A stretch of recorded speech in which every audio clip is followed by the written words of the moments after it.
जी तो देखिए ये हमारे पास एक्सरसाइज 3.4 का क्वेश्चन नंबर 39 है कि trigonometric limit find the limit in exercise में क्वेश्चन लिमिट फाइंड करना होगा। मीन के लिमिट की वैल्यू फाइंड करनी होगी। जैसा कि ये देखिए ये हमारे पास क्वेश्चन लिमिट में x की जगह 2 पुट करके लिमिट की वैल्यू फाइंड करनी है। मीन के लिमिट को कैलकुलेट करना है। तो इसको सिंप्लीफाई करते हैं। जैसा कि ये फंक्शन गिवन है ऐसे वैसे लिखें कि लिमिट, क्योंकि इसकी हमने वैल्यू फाइंड करनी है। लिमिट गिवन है x tend to 2 sine into 1/x minus 1/2 के। ठीक हो गया। अब इस फंक्शन में जहाँ x होगा, x की जगह ये लिमिट 2 पुट करके लिमिट की वैल्यू कैलकुलेट कर लें। तो इसमें मैं लिखता हूँ साइन इंटू 1/, इस x की जगह ये लिमिट 2 पुट करें माइनस 1/2, इसे सिंप्लीफाई करें तो इसे मैं लिख सकता हूँ साइन 1/2 माइनस 1/2, यानी साइन 0, और साइन 0 हमारे पास 0 के इक्वल होता है। जी तो उसकी हमने वैल्यू कैलकुलेट कर लिया है कि limit x tend to 2 sine into 1/x minus 1/2 हमारे पास 0 के इक्वल होता है। ये मेरे पास क्वेश्चन नंबर 40 एक्सरसाइज 3.4 का कि limit x tend to minus pi by 6 1 plus cos into pi cosecant x की अंडर रूट। हमें लिमिट कैलकुलेट करना है। लिमिट कैलकुलेट करके लिमिट की वैल्यू फाइंड करनी है। तो इसके लिए देखें जैसा कि फंक्शन गिवन है, मैं इसे वैसे लिख देता हूँ कि limit x tend to minus pi by 6। ठीक हो गया। x tend to minus pi by 6 ये लिमिट की, तो ये लिमिट गिवन थी उसे मैंने वैसे लिख दिया। अब इसमें फंक्शन लिखें कि में जहाँ x होगा x की जगह माइनस पाई बाई 6 पुट कर दें। तो इसमें मैं लिखता हूँ 1 प्लस cos इंटू पाई को वैसे लिखें कोसेकेंड x की जगह। अब हमने लिखना है माइनस पाई बाई 6 के, तो x की जगह मैंने माइनस पाई बाई 6 पुट कर दिया है। अब इसे सिंप्लीफाई कर लें। देखिए 1 को मैं वैसे लिखता हूँ प्लस कॉज को वैसे लिखें इंटू इस माइनस को बाहर निकालेंगे तो माइनस पाई, और ये कोसेकेंड बनेगा हमारे पास पाई बाई 6 के। अब इसे सिंप्लीफाई करने के लिए देखें तो अब 1 को वैसे लिखें तो 1 को मैंने वैसे लिख दिया कॉज इंटू माइनस पाई, और ये कोसेकेंड पाई बाई 6 बेसिकली 2 के इक्वल होता है। ठीक हो गया। अब 1 को मैं वैसे लिखता हूँ प्लस, अब देखें cos के साथ अगर कोई एंगल हो और वो एंगल माइनस में हो तो वो माइनस नहीं लिखा जाता, बेसिकली cos माइनस को इग्नोर कर देता है। तो cos इंटू 2 पाई हो गया। ठीक हो गया। इसे सिंप्लीफाई करने के लिए देखें cos 2 पाई बेसिकली 1 के इक्वल होता है। ठीक हो गया। इसे सिंप्लीफाई करेंगे तो 2 अंडर रूट हमारे पास इसी के लिमिट कैलकुलेशन में limit x tend to minus pi by 6 1 plus cos into pi cosecant x की अंडर रूट बेसिकली इक्वल होगी 2 अंडर रूट के। ठीक हो गया। तो ये बेसिकली 2 अंडर रूट लिखी हुई। देखिए ये हमारे पास क्वेश्चन नंबर 41 है एक्सरसाइज 3.4 का कि limit x tend to 0 secant into cos x plus pi 10 into pi over 4 secant x minus 1। हमने लिमिट को कैलकुलेट करना है। तो लिमिट की वैल्यू को कैलकुलेट करने के लिए देखिए इसमें लिख सकता हूँ कि limit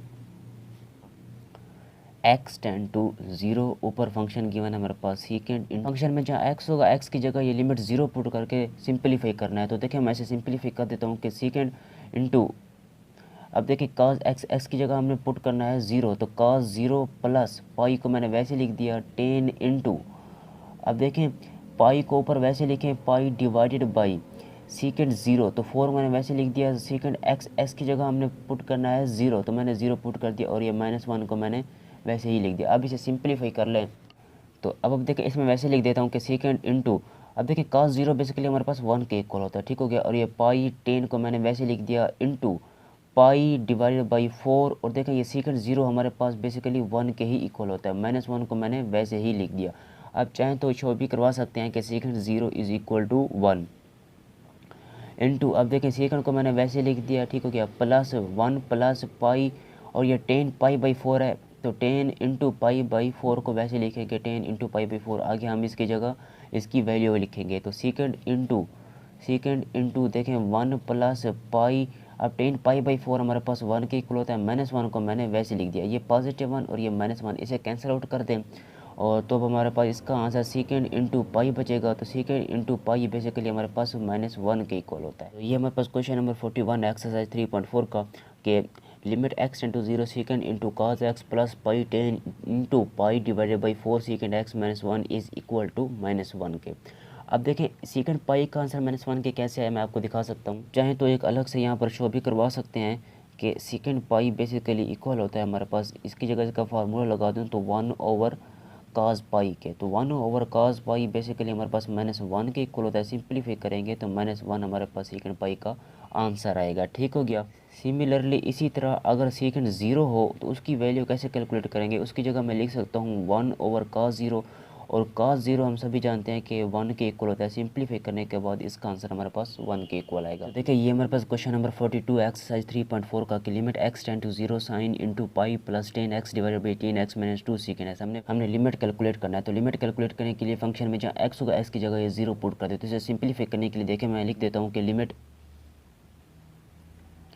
x tend to 0 sine equal to, अब देखें फंक्शन में जहाँ x होगा x की जगह ये लिमिट 0 पुट कर दें तो साइन इंटू ऊपर पाई को वैसे लिखें प्लस 10x की जगह 0 लिमिट पुट करें डिवाइडेड बाई 10x की जगह दोबारा लिमिट 0 पुट करें माइनस 2 सेकेंड x है तो x की जगह हम लिमिट 0 पुट कर रहे हैं। सिंप्लीफाई करने के लिए देखें साइन इंटू, अब देखें ऊपर हमारे पास पाई है प्लस 10 0 हमारे पास बेसिकली 0 के इक्वल होता है डिवाइडेड बाई 10 0 0 के इक्वल होता है माइनस 2 और ये सेकेंड 0 हमारे पास 1 के इक्वल होता है तो इसकी जगह हम 1 पुट करेंगे। सिंप्लीफाई करने के लिए देखें sign into pi by minus 2 और देखें सेकेंड 0 हमारे पास 1 के इक्वल होता है तो इसकी जगह मैंने 1 लगा लिया तो sine into minus pi by 2 बनेगा। ये सिंप्लीफाई कर लें तो माइनस को मैं बाहर कॉमन निकाल रहा हूँ, अंदर मेरे पास साइन पाई बाई 2 बनेगा तो साइन पाई बाई 2 बेसिकली 1 के इक्वल होता है तो ये -1 हमारे पास क्वेश्चन नंबर 42 का आंसर है जी। तो देखिए ये हमारे पास क्वेश्चन नंबर 43 एक्सरसाइज 3.4 का कि लिमिट t टेंड टू 0 10 इंटू 1 minus sine T divided by T. Function में जहाँ t होगा t की जगह लिमिट की वैल्यू 0 पुट करके लिमिट को कैलकुलेट करना है। तो इसको सिंप्लीफाई करने के लिए देखें इसे लिखें कि लिमिट t टेंड टू 0 के, ठीक हो गया, ऊपर हमारे पास फंक्शन गिवन है 10 इंटू 1 minus sine T divided by T के, इसे मैंने वैसे लिख दिया। अब 1 माइनस, अब देखिए लिमिट t टेंड टू 0 को इसके साथ अलग से अप्लाई करते हैं तो लिमिट इसे मैं इसके साथ लिख सकता हूँ कि लिमिट t टेंड टू 0 ऊपर फंक्शन गिवन है हमारे पास sine T divided by T के, ठीक हो गया। अब इसे सिंपलीफाई कर लें तो 10 इंटू 1 माइनस, अब देखें साइन के साथ जो एंगल t है वही एंगल सेम नीचे है, यानी कि अगर साइन के साथ कोई एंगल हो वही एंगल अगर नीचे हो और limit t tend to approach 0 हो तो उसकी जगह हम 1 पुट कर सकते हैं अकॉर्डिंग टू सैंडविच थ्योरम। हमारे पास देखें tan 0 हो जाएगा तो tan 0 बेसिकली 0 के ही इक्वल होता है, ठीक हो गया। तो इसको समझने के लिए मैं यहाँ लिख देता हूँ अलग से फार्मूला कि आप यहाँ शो भी करवा सकते हैं कि लिमिट अगर थीटा टेंड टू 0 हो साइन थीटा हो, अगर साइन के साथ जो एंगल थीटा है वही एंगल अगर नीचे हो थीटा तो उसकी जगह हम 1 पुट कर सकते हैं अकॉर्डिंग टू सैंडविच थ्योरम जी। तो ये फार्मूला हमने यहाँ यूज़ किया हुआ है तो tan 0 हो जाएगा, tan 0 की वैल्यू फिर 0 के इक्वल होती है। ये हमारे पास क्वेश्चन नंबर 44 है एक्सरसाइज 3.4 का कि limit theta tend to 0 cos into pi theta divided by sine theta. तो हमने लिमिट में थीटा की जगह 0 पुट करके लिमिट की वैल्यू को कैलकुलेट करना है। तो इसे सिंप्लीफाई करने के लिए देखिए मैं यहाँ लिखता हूँ कि लिमिट थीटा टेंड टू 0 के ऊपर फंक्शन गिवन है cos into pi theta divided by sine theta के, ठीक होगा। अब इसे सिंप्लीफाई कर लें, अब देखिए इसे cos पाई को अलग कर लें तो cos पाई को मैंने पहले लिख लिया क्योंकि यहाँ थीटा मौजूद नहीं है, अगर थीटा होता तो उसमें लिमिट पुट करते तो लिमिट को अप्लाई करें नेक्स्ट फंक्शन में इसमें तो लिमिट थीटा टेंड टू 0 ऊपर फंक्शन गिवन है हमारे पास थीटा ओवर साइन थीटा, ठीक हो गया। अब इसे सिंप्लीफाई कर लें, इसमें वैसे लिख देता हूँ कि cos पाई है हमारे पास, ठीक हो गया। अब देखें इस लिमिट थीटा टेंड टू 0 को मैं साइन थीटा के साथ अप्लाई कर दूँ, मेरे पास थीटा रह जाएगा divided by limit theta tend to 0 और ये फंक्शन साइन थीटा है इसे वैसे लिख दें तो इसे मैंने वैसे ही लिख दिया। तो अब नेक्स्ट टाइम मैं सिंप्लीफाई करने के लिए देखें cos पाई को वैसे लिखें, ठीक हो गया। अब इस थीटा को इसके एंगल के नीचे डिवाइड कर दें इस तरह से, ऊपर हमारे पास 1 रह जाएगा डिवाइडेड बाई लिमिट, मैं सैंडविच थ्योरम बनाने की कोशिश करूँ ताकि उसकी जगह फिर 1 पुट कर सकूँ तो limit theta tend to 0 sine theta, तो साइन थीटा को मैंने वैसे लिख दिया। अब इस थीटा को उठाकर इसके नीचे डिवीजन के नीचे डिवाइड कर दे तो मैंने ये डिवाइड कर दिया क्योंकि इसको ऊपर भी लिखा जा सकता है। तो उसके बाद सिंप्लीफाई करने के लिए देखें cos पाई है इसे वैसे लिख दें कि ये cos पाई गिवन है हमारे पास, ठीक हो गया। और हमारे पास 1 रह जाएगा divide by limit theta tend to 0 हो साइन के साथ कोई एंगल हो, अगर वही एंगल नीचे हो तो उसकी जगह हम 1 पुट कर सकते हैं। तो मीन्स कहने का मतलब ये है कि cos पाई बेसिकली हमारे सिंप्लीफाई करेंगे तो देखें cos पाई हमारे पास -1 के इक्वल होता है, -1 को जब 1 से मल्टीप्लाई करेंगे तो आंसर हमारे पास -1 बनेगा जी। तो ये हमारे पास क्वेश्चन नंबर 44 है एक्सरसाइज 3.4।